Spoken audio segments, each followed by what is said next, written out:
Jaden 同 Emma 奇妙復活節冒險記。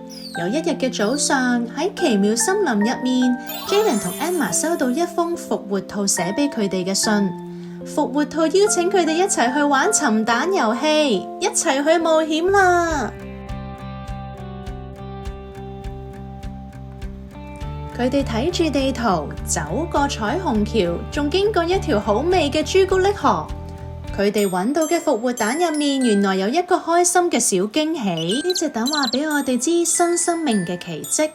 呢隻蛋話俾我哋知春天帶來新嘅開始。呢隻蛋話俾我哋知要善良同有愛心，就好似兩隻兔仔一齊分享，感情越來越好。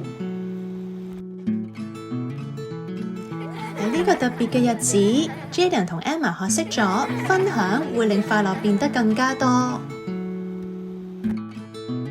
下次再嚟一次神奇嘅復活節冒險，拜拜復活兔，下次見啦！